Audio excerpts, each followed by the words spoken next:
बिस्मिल्लाहिर्रहमानिर्रहीम। अस्सलाम वालेकुम इस्लामिक टीचर के प्यारे दोस्तों, हम उम्मीद करते हैं कि आप खैरियत से होंगे।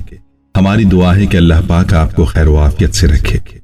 प्यारे दोस्तों, मुहर्रमुल हराम का महीना शुरू हो चुका है और इस महीने के साथ नया इस्लामी साल भी शुरू हो चुका है और हर मुसलमान को चाहिए कि नए साल का आगाज ऐसे कामों से करे जो उसके लिए पूरे साल के लिए बरकत का बाइस बने और ऐसे काम ना करे जो कि उसके लिए पूरे साल के लिए बेबरकती और परेशानी का सबब बन सकते हैं।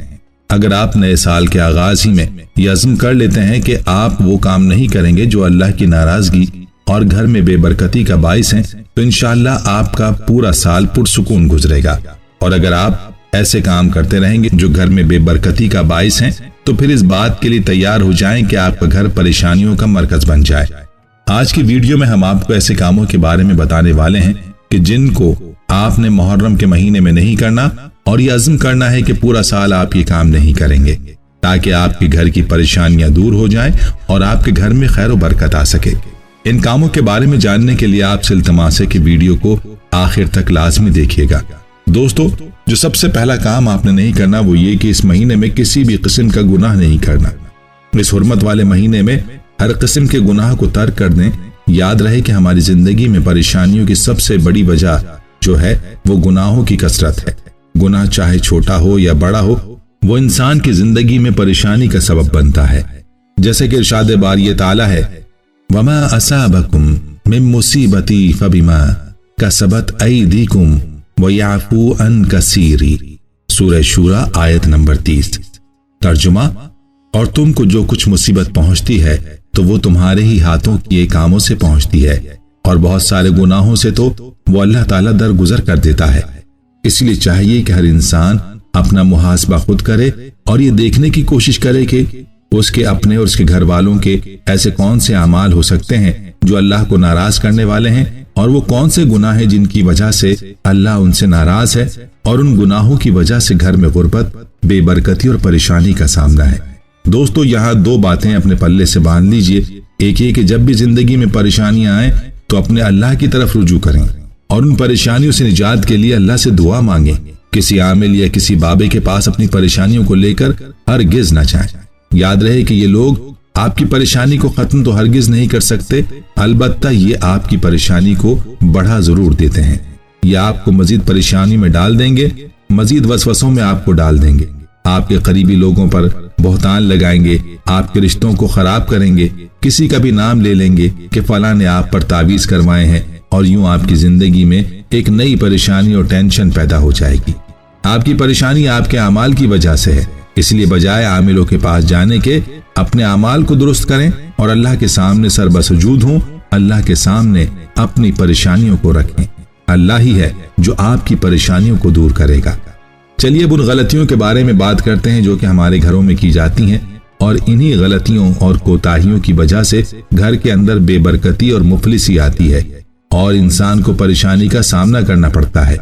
घर की औरतों को चाहिए कि वो खास तौर पर इन गलतियों से बचें और मर्दों और बच्चों को भी इन गलतियों के बारे में बताएं ताकि वो भी इन गलतियों से इज्तिनाब करें। अगर तो औरतें खुद इस वीडियो को सुन रही हैं तो बहुत बेहतर, वरना ये वीडियो अपनी खवातीन को एक बार जरूर दिखाएं ताकि वो भी इन कामों के बारे में जान सकें और इन कामों से इज्तिनाब करें। ये गलतियां मुलाहिजा फरमा लीजिए। औरतों को चाहिए कि शाम के वक्त झाड़ू ना लगाएं और ना ही सफाई करें, क्योंकि शाम के वक्त झाड़ू लगाने से घर में बेबरकती आती है। बाज औरतें कपड़े वगैरह से सफाई कर लेती हैं, ये भी नहीं करनी चाहिए। इसी तरह से घर के अंदर मकड़ी के जालों को साफ न करना भी बेबरकती लाता है। याद रहे कि मकड़ी के जाले घरों की वीरानी को जाहिर करते हैं और उनको यूं छोड़ना गुर्बत के आने का सबब होता है, इसलिए घरों में मकड़ी के जाले नहीं छोड़ने चाहिए। याद रहे कि नंगे सर खाना पकाने से भी घर में बेबरकती आती है, इसलिए औरतों को चाहिए कि खाना बनाते वक्त अपने सर को दुपट्टे से अच्छी तरह से ढांप लें। इसी तरह से नंगे सर बर्तन धोना और नंगे सर कपड़े धोना भी घर में बेबरकती का सबब बनता है। औरत को चाहिए कि अपने सर को नंगा ना रखे, क्योंकि औरत के लिए हुक्म है कि उसका बाल भी किसी गैर महरम को नजर नहीं आना चाहिए। मेहमान के आने पर नाराजगी का इजहार करना घर में बेबरकती का एक बड़ा सबब है। मतलब ये कि घर में मेहमान आने पर खुश ना होना, बल्कि ये सोचना कि ये क्यों आ गया है और मुंह बनाना, ये बात अल्लाह को पसंद नहीं। बल्कि मेहमान को तो अल्लाह की रहमत कहा गया है। اس لیے جو کوئی مہمان کی آمد پر ناراض ہوتا ہے اس کے گھر میں بھی غربت آتی ہے۔ یاد رہے کہ مہمان کے بارے میں کہا جاتا ہے کہ مہمان اپنا رزق اپنے ساتھ لے کر آتا ہے، اس لیے یہ نہیں سوچنا چاہیے کہ مہمان کی آمد پر آپ کے رزق پر فرق پڑے گا۔ ایک اور کام جو عورتیں کرتی ہیں وہ ہے گھر میں کوڑا کرکٹ اکٹھا کر کے چھوڑنا، یعنی جب بھی جھاڑو لگایا تو کوڑا کرکٹ ایک کونے میں جمع کر کے چھوڑ دیا اور اس کو صحیح جگہ پر ٹھکانے نہ لگانا۔ یہ کام بھی گھر میں بے برکتی اور پریشانی لانے کا سبب ہوتا ہے۔ ٹوٹے ہوئے کنگھے سے بال سنوارنا، یعنی ٹوٹے ہوئے کنگھے کو استعمال کرنا، یہ بھی گھر میں غربت کا سبب بتایا جاتا ہے۔ اور بیت الخلاء میں بغیر کسی ضرورت کے باتیں کرنا، یہ کام بھی ایسا ہے جو گھر میں غربت آنے کا باعث بن سکتا ہے۔ یاد رہے کہ بیت الخلاء میں باتیں کرنے کی سخت ممانعت آئی ہے۔ بہت شدید ضرورت ہو تو بات کر لے، ورنہ اس کام سے اجتناب کرے۔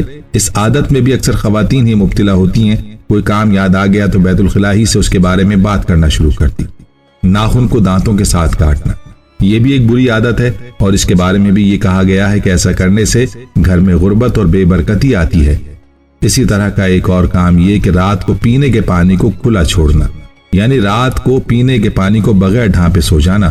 یاد رہے کہ رات کو کھانے پینے کے برتن کو ڈھانپنے کی احادیث میں بھی بڑی تاکید ہے اور ایسا نہ کرنا بھی گھر میں غربت کا سبب بتایا جاتا ہے۔ ٹوٹے ہوئے برتن کو استعمال کرنا بھی درست نہیں ہے۔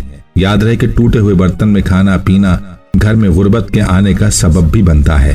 اسی لیے چاہیے کہ جو برتن ٹوٹ جائیں یا جن میں دراڑ پڑ جائیں تو ان برتنوں کو سائیڈ پر کر دیا جائے۔ ایک اور کام یہ ہے کہ گھر کے دروازے کو کھول کر بلا وجہ دروازے میں بیٹھے رہنا، یہ کام بھی ایسا ہے جو گھر میں غربت لاتا ہے۔ اور عورتوں کی یہ عادت ہوتی ہے کہ وہ اکثر دروازہ کھول کر کھڑی ہو جاتی ہیں اور دوسری عورتوں سے باتیں کرتی رہتی ہیں۔ ایسا کرنے سے اجتناب کی ضرورت ہے۔ الٹا لیٹنے کے بارے میں کہا جاتا ہے کہ اس سے بھی بے برکتی آتی ہے۔ یاد رہے کہ الٹا لیٹنے کی ممانعت احادیث میں بھی آئی ہے۔ انسان کو چاہیے کہ دائیں کروٹ لیٹے، بائیں کروٹ لیٹے یا سیدھا لیٹے، لیکن الٹا لیٹنے سے اجتناب کرے۔ اسی طرح سے فجر کی نماز کے بعد سو جانا بھی گھر میں بے برکتی لاتا ہے۔ یاد رہے کہ یہ وقت اللہ کی رحمتوں اور برکتوں کے نزول کا وقت ہوتا ہے اور اسی وقت میں انسان کا رزق تقسیم کیا جاتا ہے، لیکن جب انسان اس وقت میں غفلت کی نیند سویا رہتا ہے تو اس وقت کا سونا اس کے لیے غربت کے آنے کا سبب بنتا ہے۔ اگر دیکھا جائے تو پہلے تو فجر کی نماز ہی قضا کر دی جاتی ہے، اور اگر پڑھی بھی جائے تو اس کے بعد فوراً سو جانا ایک عام سی عادت بن چکی ہے۔ قبرستان میں ہنسنا سخت گناہ ہے۔ یاد رہے کہ قبرستان ایسی جگہ ہے جہاں انسان کو اپنی موت یاد کرنا چاہیے۔ جو کوئی قبرستان میں ہنستا ہے اس کی یہ عادت بھی اس کے لیے غربت اور فقر کے آنے کا سبب بنتی ہے۔ دوستو، یہ ایسے کام ہیں کہ جن سے آپ نے محرم کے مہینے میں بھی اجتناب کرنا ہے اور یہ نیت کرنی ہے کہ پورا سال آپ یہ کام نہیں کریں گے۔ خود بھی ان کاموں سے دور رہیں اور اس ویڈیو کو اپنے پیاروں کے ساتھ بھی شیئر کریں تاکہ وہ بھی ان کاموں سے دور رہ کر اپنے گھر کو پریشانیوں سے پاک کر پائیں۔ ہم یہ امید کرتے ہیں کہ آپ کو ہماری آج کی یہ ویڈیو ضرور پسند آئی ہوگی۔ اگر آپ کو ہماری آج کی یہ ویڈیو پسند آئی ہے تو آپ سے گزارش کرتے ہیں کہ آپ ہمارے چینل اسلامک ٹیچر کو ضرور سبسکرائب کر لیں اور ساتھ ہی لگے بیل کے بٹن کو بھی پریس کر لیں تاکہ آپ کے پاس ہماری آنے والی مزید معلوماتی ویڈیوز کا نوٹیفیکیشن بر وقت ملتا رہے۔ سبسکرائب کے ساتھ ساتھ ہماری ویڈیوز کو لائک بھی کریں اور اپنی قیمتی رائے کا اظہار کمنٹس میں ضرور کریں۔ کمنٹس میں آپ اپنے سوالات بھی ہم تک پہنچا سکتے ہیں۔ اللہ تعالیٰ آپ کو اپنے حفظ و امان میں رکھے، آمین۔